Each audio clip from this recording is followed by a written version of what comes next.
Hi, I'm Jarrett Fuller. Welcome to Scratching the Surface.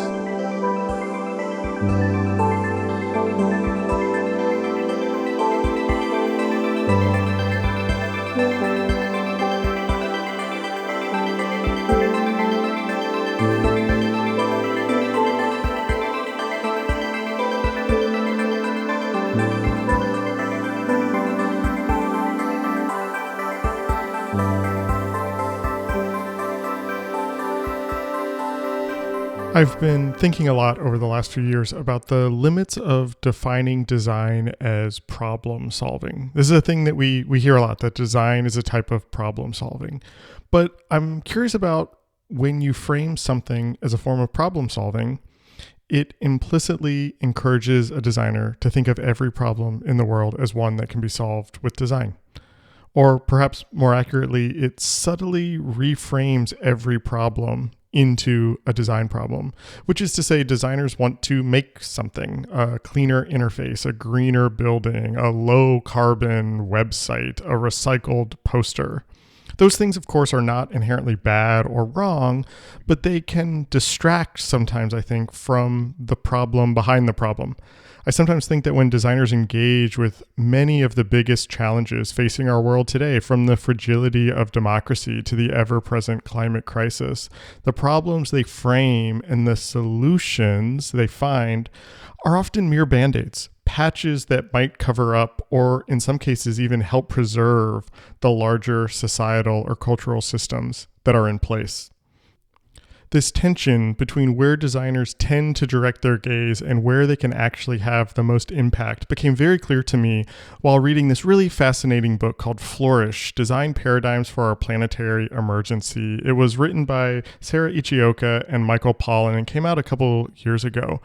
Drawing inspiration from a range of thinkers across disciplines, geographies, and traditions, they make the case for new ways of thinking about and new ways of practicing design that move beyond a sustainability mindset towards a regenerative one.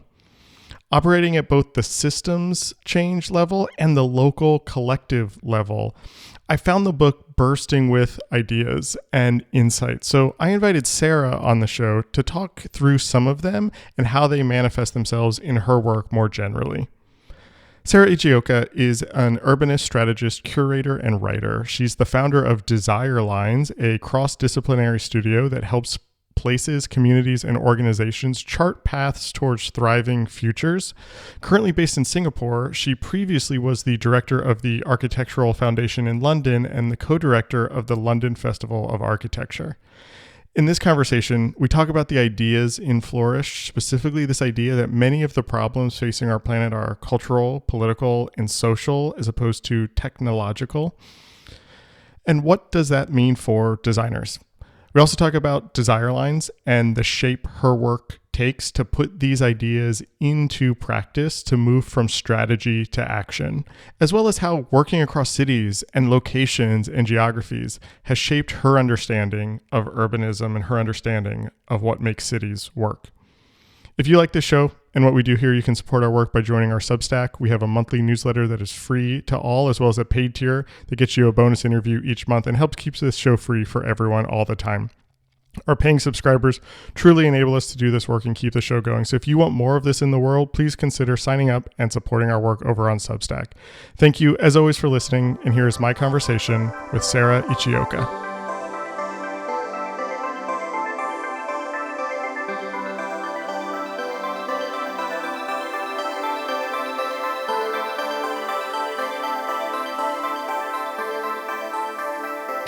So you have this book that you co-wrote with the architect Michael Pawlyn. It came out a couple years ago in 2022 called Flourish, Design Paradigms for Our Planetary Emergency.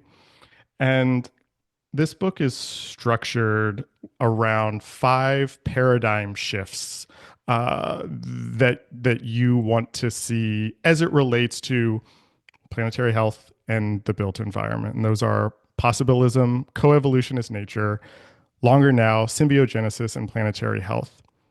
Running between all of those, the sort of, the base paradigm or the superstructure paradigm or whichever one of those that is this idea of moving beyond sustainability to something that you call regeneration. That in some ways sustainability is actually not enough. That we actually have to go further than that to regeneration. Tell me about that. Why is sustainability not enough, and what does regeneration give us that sustainability doesn't? Thanks, Jarrett, for that really succinct and clear summary of the book. I think you did it better than I could myself. That's what So I I'm here for. appreciate it. Yeah, I know. So I really appreciate the setup. Taking a step back. So since the book came out 2 years ago, Yeah. 3 years ago almost, I feel like so much of the argumentation that Michael and I had to put in for why sustainability isn't working is just like it's almost unnecessary now. I mean, the um things have gotten so much scarier, so much more quickly. That in a way, the context that we had to set up about how it feels like our cultures, the kind of industrialized culture, which is now becoming the dominant form around most of the world, was on track for collapse. We had to put a lot of argumentation into Yeah. like the evidence of why it was on track for collapse. And that in our mind, when we looked in the field that we were most familiar in, we could feel generally concerned about that in an existential way, as holistically as human beings. And then trying to think, okay, where is our point of intervention? Mm. It's within our areas of expertise and our networks of influence. So that would be largely in the built environment. And looking at our beloved, respected peers within the built environment, there was a very strong sense that everyone was still aligned with processes and practices that could be filed under kind of like reform or Yeah. modification. Yeah. And that's what we would associate with sustainability. So sustainability as a practice of doing less bad, or as Bill Right. McDonough Right. put it, like if you get to the best you can get to at, within a sustainability paradigm is 100% less bad. Right. Right. The best version of a bad thing. Right. Yes, the best version of the bad thing are like completely mitigating any, at best you're like doing no harm, which Yeah. in it on the surface of it sounds great. But when you think about that approach layered into a context of all the harm that we've already inherited, that's Yeah. not enough. So how do you define regeneration then as something that moves beyond uh the best version of the bad thing? Very simply and aspirationally, Michael and I define regeneration as that which allows all life to flourish for all time. And so you have an inclusive circle of care. It's all life. It's not just human life. And all time, it's a much longer time scale than thinking like even across one human generation, which is probably the longest time frame that Mm-hmm. most of us would be thinking about our work Mm-hmm. in terms of things like legacy. But in the subsequent time I've had to think about the book, I think it's even more concisely, you can just describe it as that which puts life at the center. I want to sort of start at the beginning for a second. On the second page of the book, you have this great line where you write, "We wrote this book because we believe that the necessary changes lie primarily in the cultural rather than the technological transformation, that this must occur at the levels of mindsets." And then you end the book sort of echoing this. You write, "The obstacles to a regenerative future are not technological or financial, they are social and political." You started to answer this in the first question, but tell me about that. Tell me about this social, political, cultural moment and why that is actually the barriers for a truly regenerative mindset. So the cultural is really the water that we swim in, and as fish, we forget that it's even there. Yeah, right. And so that fundamentally shapes everything. It's essentially the fabric of reality that has been cumulatively created, consensually or non-consensually Right. over the many generations and layering of culture. So I think taking a step back and understanding fundamentally, someone's just being the fish and looking around thinking, oh, is this I'm swimming in? Yeah. Um, because if you think about so many of the interventions on the transformation or reform path, they are largely about thinking about which knobs Yeah. to Yeah. turn on a dashboard, Yeah. rather than overall, like, should we even be in this vehicle right now? Right. And I think maybe one clearer example of that would be if you look at how climate change has been addressed by a lot of industrial society. I certainly know where, so I'm based in Singapore. Hmm. So where I sit in Singapore, there's been a big government-led push to green the economy by greening, and particularly by greening finance. Mm. And this has led to a strong focus around things like carbon credits, and it feeds into the whole Yeah. conversation around net zero. And that has all become this abstracted distraction from the actual, like, fundamental lived science on the ground. And I think that those are decisions that are being made by people who aren't spending much time actually, like, walking through a forest or Mm. tending a garden, or even spending that much time with art that might be presenting much more expansive visions of the future. So that's all a very roundabout answer, Jarrett. But I think it's fundamentally just trying to point out, and was incredibly inspired by, fundamentally inspired by Donella Meadows, Hmm. the amazing systems thinker and an essay that she wrote called Leverage Points, where she lays out the Yeah. logic for where the most advantageous points to intervene within a given system are. And so we very much owe to Saint Janella uh, the idea of intervening at the paradigm or mindset level, or she even says the strongest one is the ability to transcend paradigms.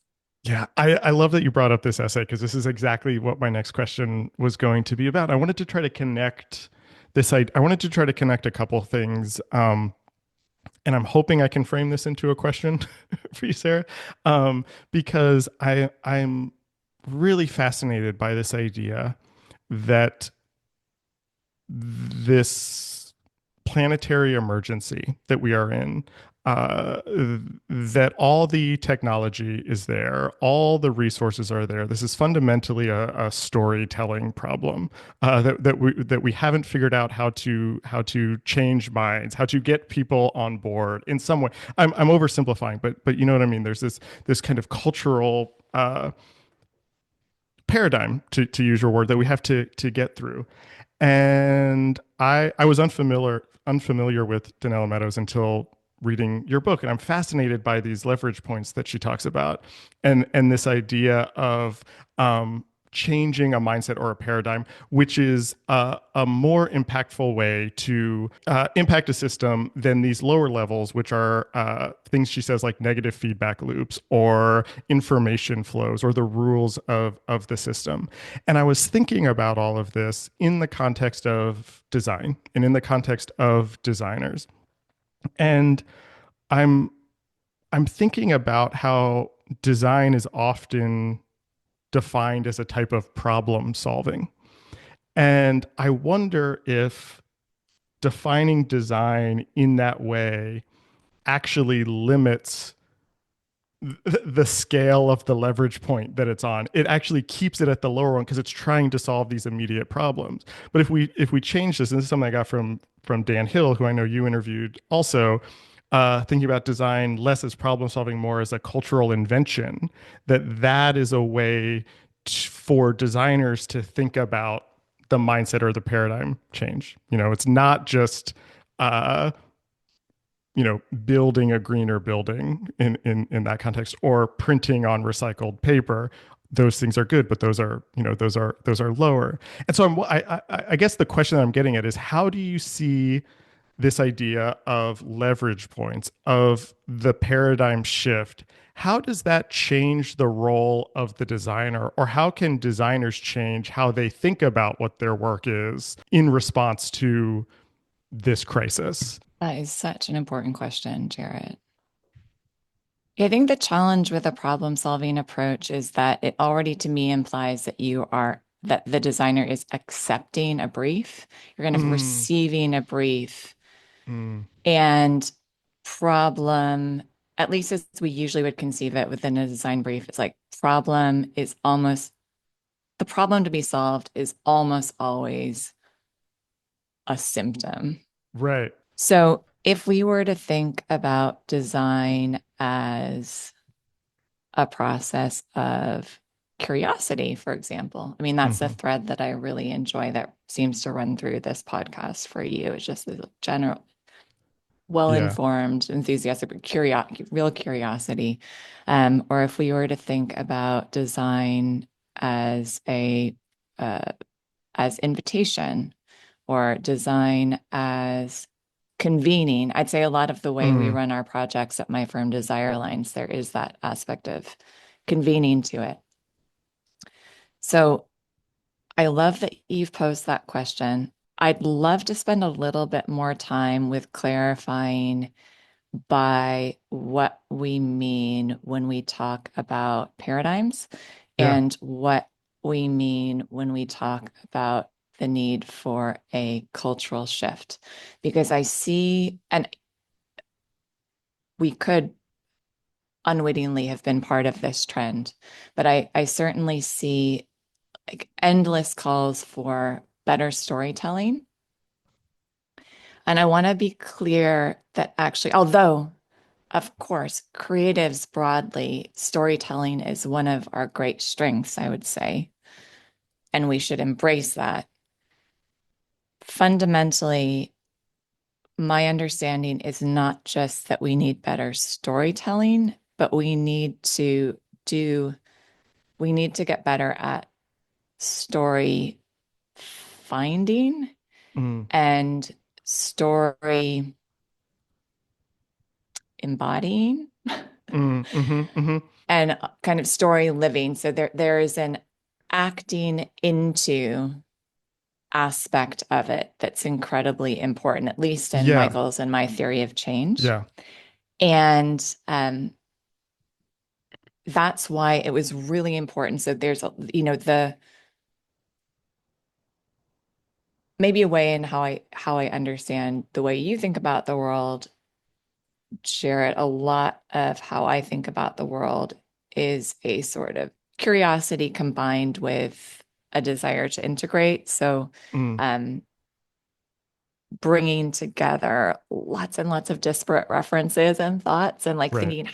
how do these braid together into a stronger rope? All of that to say, there are a lot of big ideas and kind of big thinkers that Michael and I are tipping our hats to in Yeah. this book. It was a really, really important aspect of the final composition for us that we also included what we call green shoots. So, as many examples as possible as we could find of designers, clients of design, communities who use design Yeah. Right. living into the stories, right? Right. Like story embodying. Right. I mean, you set up like five of my questions uh, in that answer. So thank you for that. I think as I was saying, this is a story problem that was sounding wrong to me, and I was thinking about when Michael interviewed Brian Eno on your show also, and Brian talks about. Somebody who's in one of his groups who says, we have 50 years of data that hasn't changed anyone's mind. And I think there's something about the narratives and the way we embody those narratives, which is what I'm trying to get at, and something that comes up on this show a lot. And a definition of design that I've really taken to is this idea that design is ideology made artifact in some way, that it's taking an idea, a point of view, a story, if we want to use that word, and it gives it a form, and then that form goes out into the world, and that's something that people can buy into or not buy into. And I guess that's kind of what I'm wondering how you think about that, and maybe that speaks to the green shoots in the book and these examples in the book, is how can or how do you think about how designers can the things designers make can be a way to embody this story? So I know that transition design is something that, like, Mm, there are people mhm, who've developed deep expertise in, and that's not my area of expertise. I'm trained as an urban designer originally, and social science researcher. But in my understanding of transition design, I think that that's one key element that of where I see design playing a strong role. mm, It's basically trying to take 3 steps back to see the larger picture of like where we are and where we either need to go or might want to go, and then thinking about how the processes, or it could be products, that we design are getting people on that route. Increasingly, I'm feeling that there is a very strong aspect of like what we are being called to is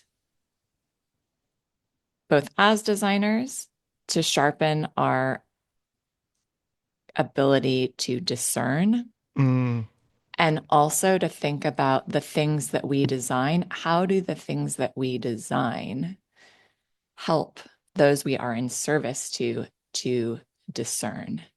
ah, Because fundamentally, there is so much distraction, and the distraction is so well funded. And there are a lot yeah, of designers working on the part of, on in service to distraction. So it's a thought. It's an area of curiosity for me that's still very much an open exploration yeah. at the moment. But I do feel that that's a strong calling. So okay, so let's add a layer to it.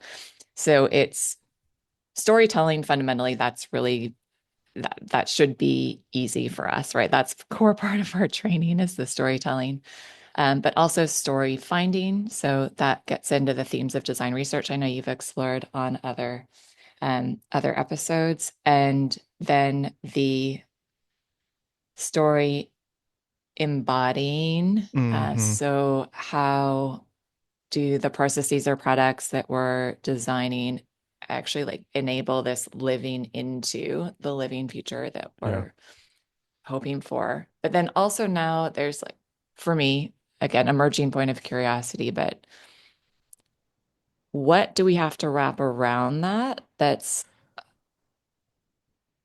it's almost like subtractive or deflective, or Yeah. there are multiple different ways you could think about it, as an action, but and that it will probably be multiple. But what do we need to do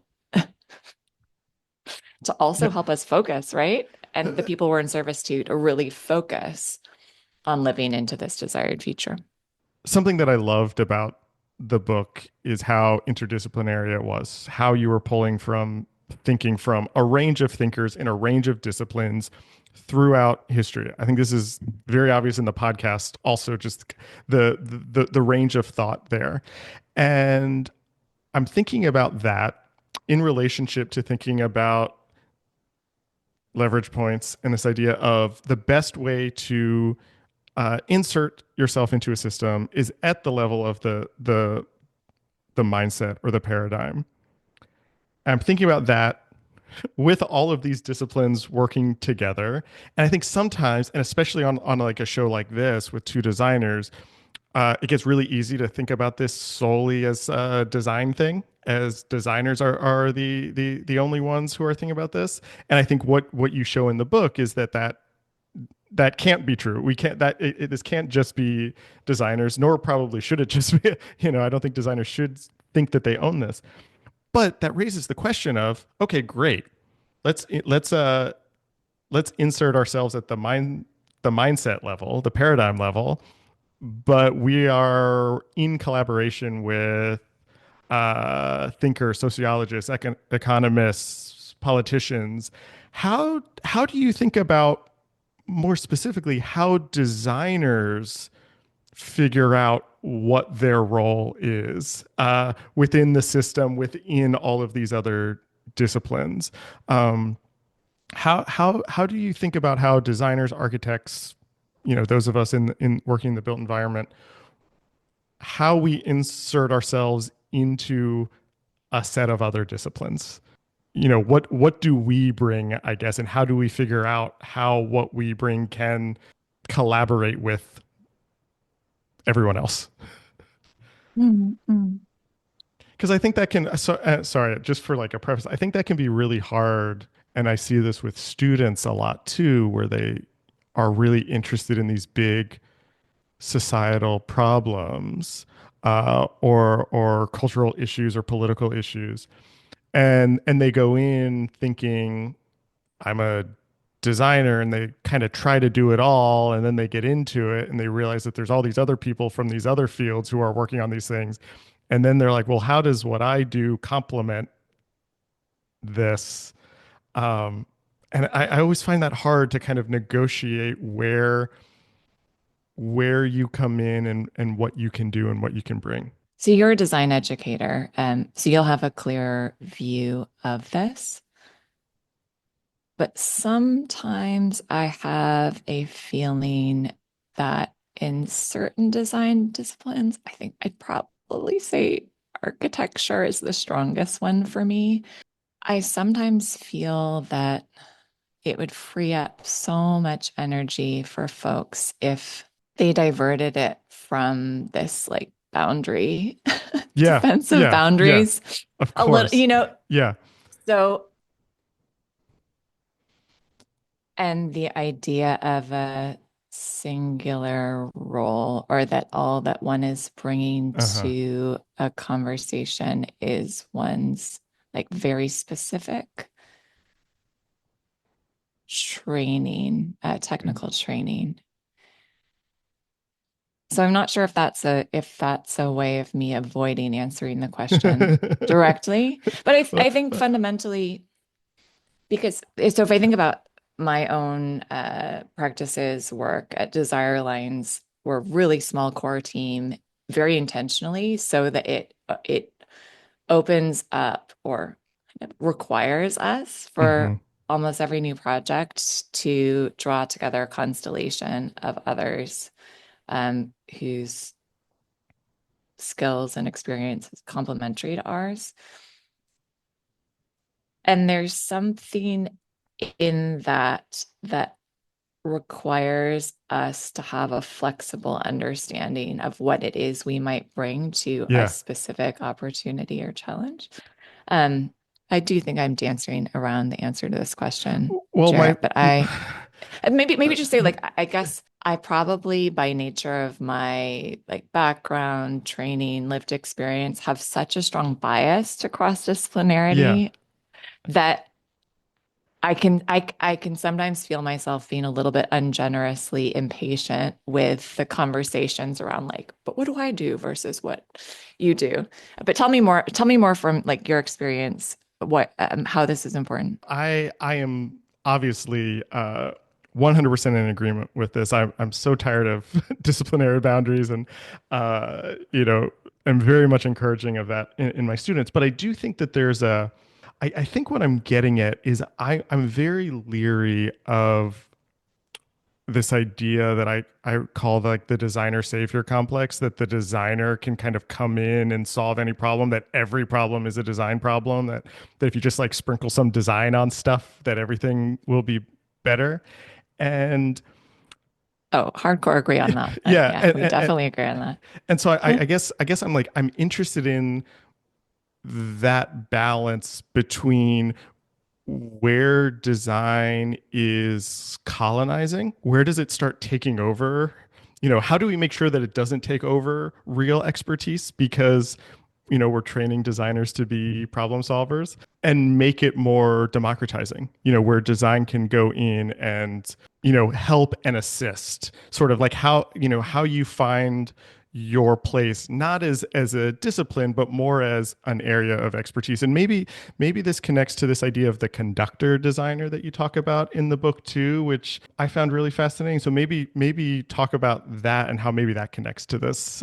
This might come back to the ideas I was putting forth around like could designers really lean into the curiosity or the Yeah, convening yeah, aspects of their work. yeah. And in that case, ideally, that is, on convening, if you're a really good host, actually, a very good host is not the one who like gives a 2 hour speech, who stands up and gives a Right, 2 hour speech about like, right. um, or a good host is someone who has carefully thought about what they're going to serve so that they know that it will be delicious and healthy, but also like cater to whoever else is around the table's needs. Yeah.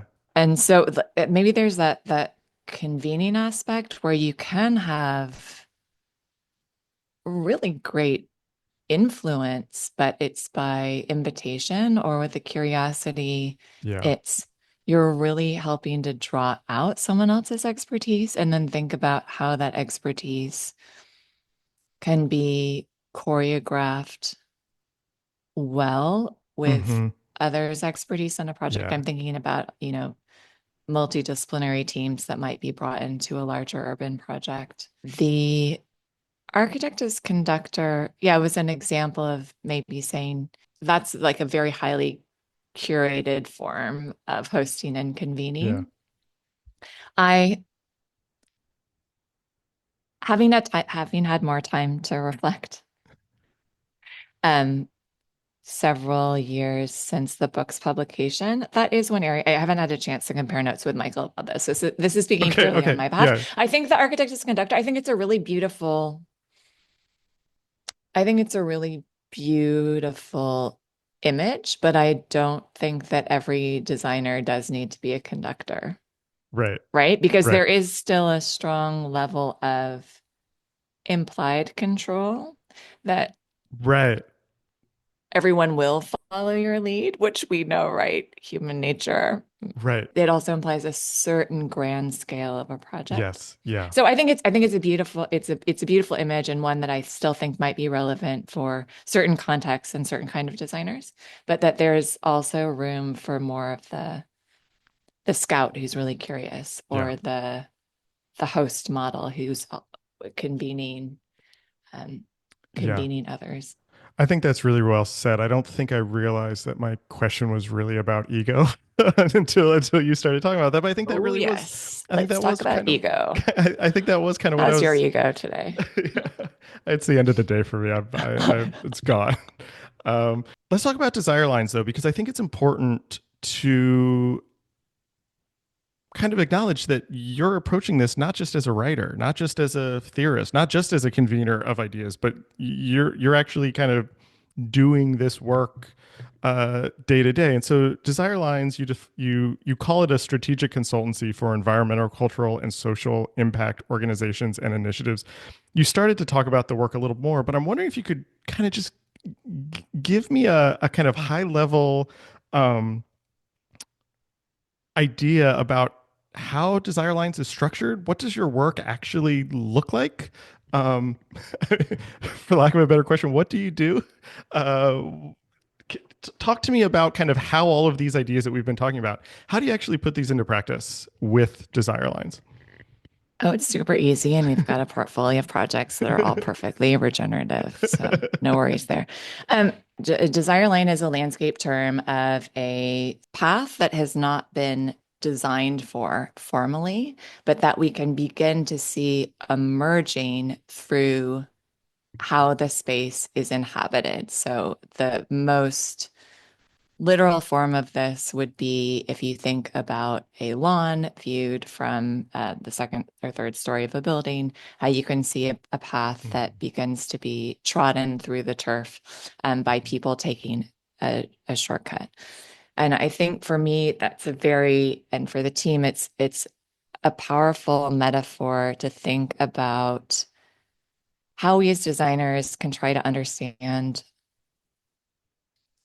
what people's desired routes of travel might be that are Mm, currently falling outside of current systems of service and or of spatial design, and to try to always keep that in mind if we're thinking about so in general we're cross-disciplinary practice and we help to transform places, communities, and organizations like with the aspiration of aligning them towards this thriving future where life is at the mm, center.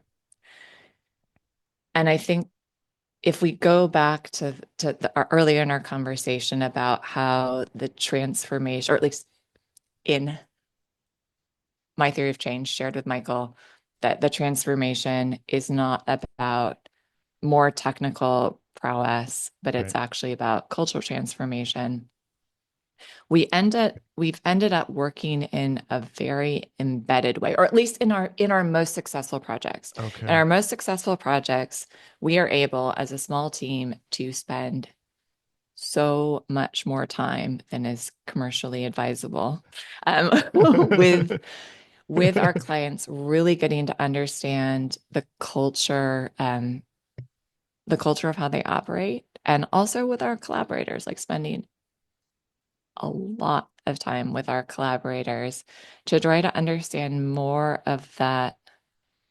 What are the fundamental underlying assumptions that are driving decision making, that are shaping how people relate to one another?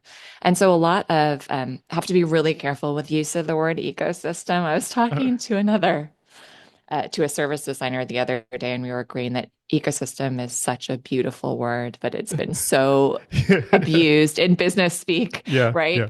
But but fundamentally, a lot of what we do, whether it's thinking about a place or about an organization, is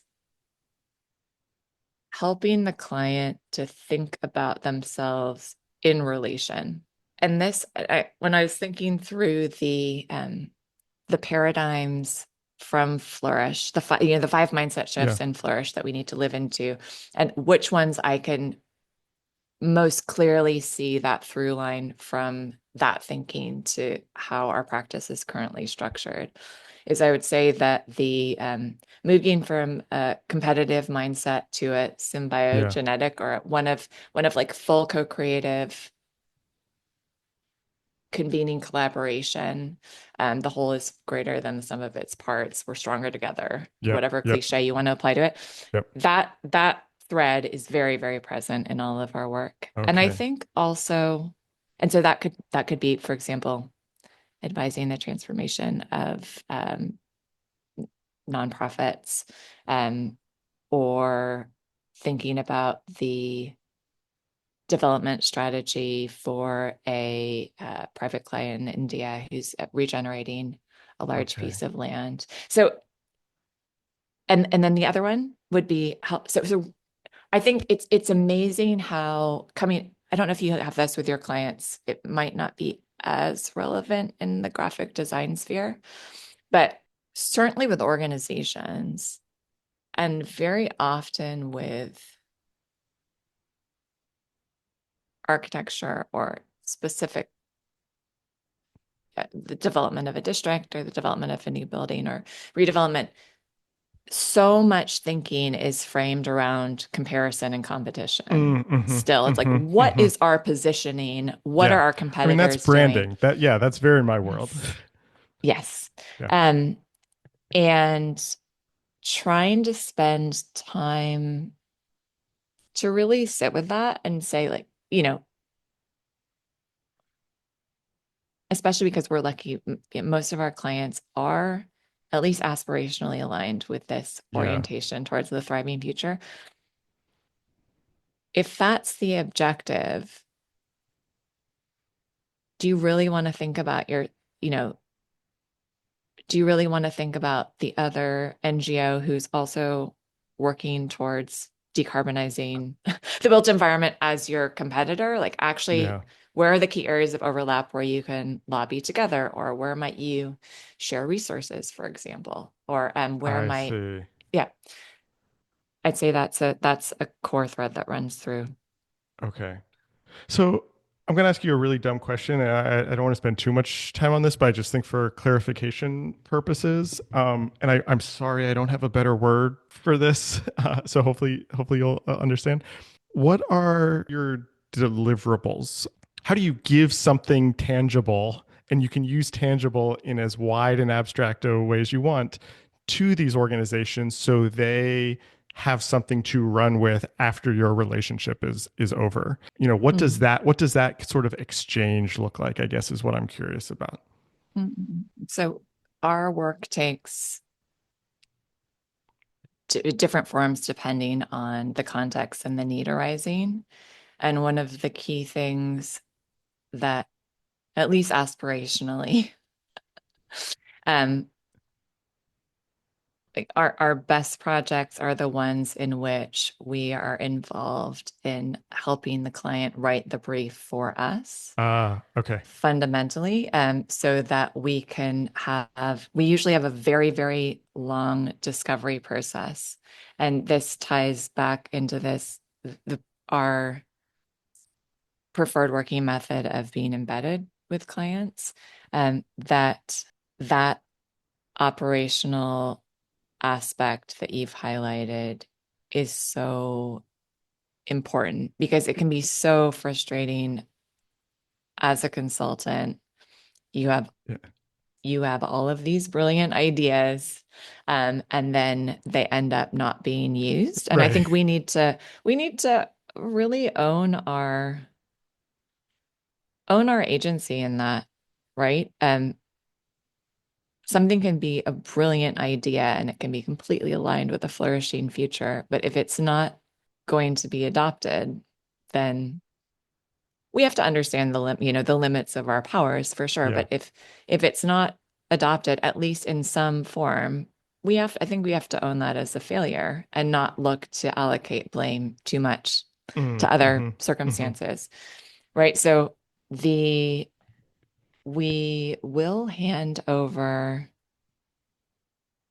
strategies, but wherever possible, they have some through route to operate, how they can be operationalized. I see. So, for example, that might mean so when we helped a client strategically reposition a regional design festival, we didn't just come up with the themes and the geographic nuances of how it might be positioned, but we also uh, shortlisted who we thought the key curators they might want to work Yeah. with for the several editions were, and we actually wrote the job descriptions for those curators. So Okay. it's like that level of detail that allows things to be taken forward, hopefully. Before Desire Lines, you were the director of the Architecture Foundation in London from 2008 to 2014. And I have two questions around that. And you started actually kind of answering this question in your previous answer, but I'm wondering what you took from that position, from being embedded in a nonprofit like that, in a geography like London, and how that experience has shaped the kind of work that you're doing now, where you're sort of on the outside and you're partnering with organizations like that. I think Flourish sort of speaks to some of these questions a little bit. What did you take from that experience being in that position at that time? Oh, it was amazing. I mean, it was such a privilege to have that role, but it's also terrifying because, it did start in 2008. I Yeah. think I took up the role like right around the same time that Lehman Brothers collapsed. And so the bottom fell out of all of our sponsorships. And that was also entering austerity territory. This long period of government policies of austerity under the conservative government. So it really it forced a sort of resourcefulness and an understand and a reliance on relationship that Mm, was so good.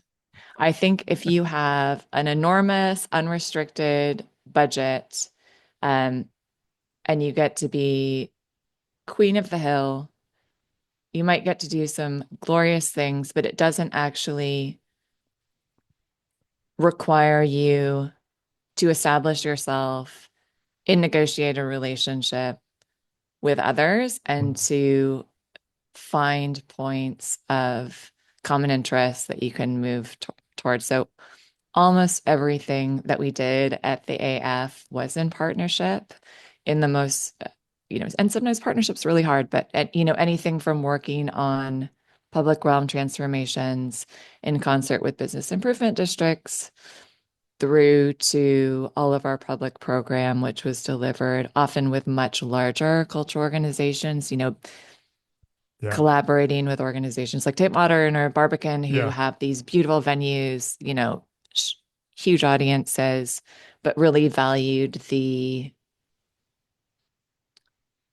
alternative perspectives we were bringing or the cross-disciplinary curation that we were bringing to the program or some of the more critical stances we might be taking or our international networks. So there was this that has definitely was so formative in my thinking and completely shapes the way that I'm advising other organizations. Just seeing, yes, relationship is really challenging, but fundamentally, the work that emerges most of the time is stronger. Longtime listeners of the show will know that I have a sort of weird and deep interest in nonprofits and nonprofits in the design and architecture space. And I've talked about this on other episodes with directors of other, the Architectural League, Storefront for Art and Architecture, all of those types of organizations, that the nonprofits operate in this weird middle ground between academia and the profession, especially in the design worlds. And that's a very precarious position, but it's also a position, like you were just saying, that can lead to some really important, strong work that couldn't exist in either of those other two spaces necessarily. And I say all that to ask you about the role that you see in architecture nonprofits, design nonprofits. We could even expand this a little bit to just the media systems around architecture and design.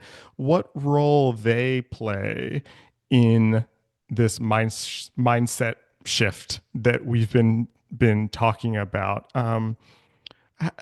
How can design media, architecture media, these more experimental, kind of weird nonprofits, what do they do that, the practicing architects and the teachers can't do? Do you see a space for them and what they can do? Absolutely. And one of the things I think you were asking about the context of London. And one of the things I appreciate so much about London and New York, where I briefly worked before there, is the robustness of civil society Hmm. and the how there is room for all of these Yeah. niche, bizarre organizations. But it's so beautiful. I mean, it's like coral reef. And that is something that I have missed, I have to say, being in Singapore for the last decade. And it's maybe a driving passion underlying a lot of the pro bono or low bono work that we do to try to help support uh, civil society here, whether that's in the climate space or in the more like critical participatory design space.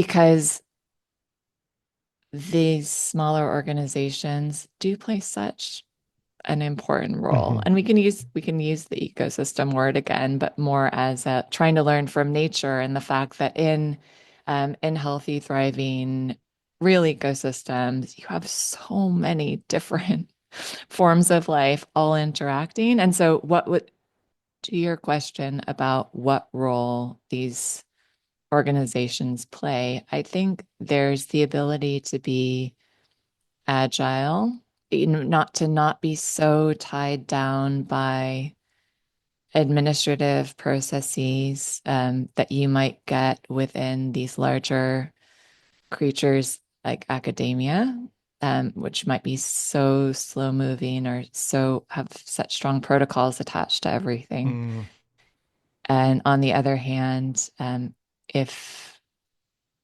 we're talking about not for profit organizations that are constitutionally not for profit, they're also, although that might bring precarity, which one doesn't want to, you know, underestimate the stress that that can bring to those, to cultural workers in these organizations. And we do need to think about that as a real issue. Uh, Setting that slightly to one side, just being freed of commerciality yeah, as a primary driver for yeah, why one might put something out, and maybe just needing like being released of the need to be absolutely polished and perfect yeah, yeah. about outputs as well. Just try things out, bring people together, and it comes back to the curiosity and convening roles too. I think. Um, Yeah, as you were saying that, I was like, oh, this is actually that those disciplinary boundaries that we were talking about, that when you're in that space, a lot of those kind of just have to fall away by necessity. You don't have that rigidity of academia. It's like this is the architecture program and we do this, and it doesn't have that commercial constraint of the profession that there's I don't know, there's something about that curiosity and the fluidness of that I think is really unique in that space. I have one more question, and we've been going back in time. I want to go back a little bit further.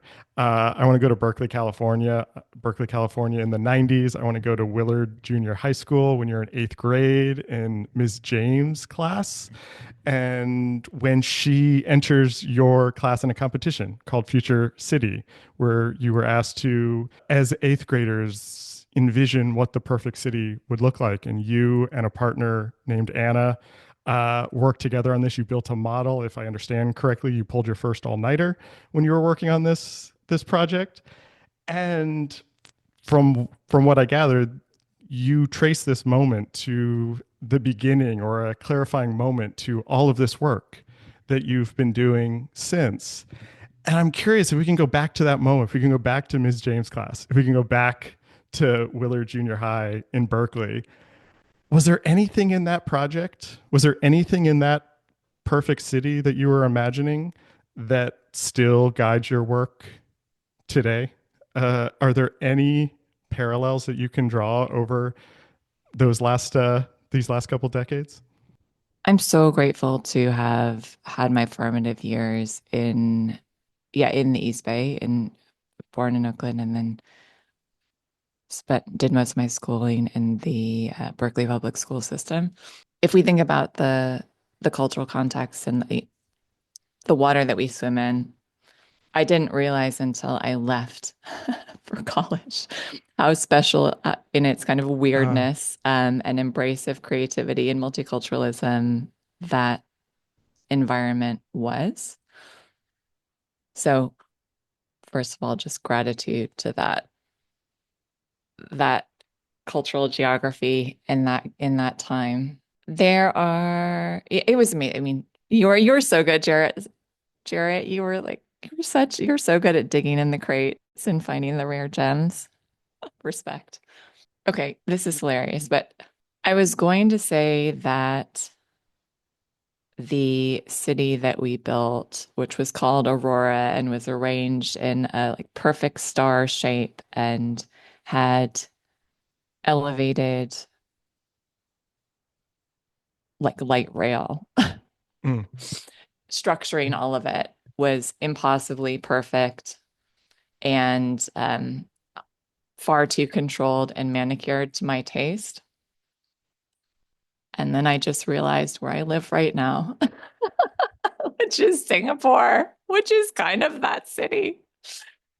Oh my gosh, I just realized that. Mm, I guess that version of that or this version of urbanism can exist under very specific circumstances of scale and certain systems of governance and control and planning.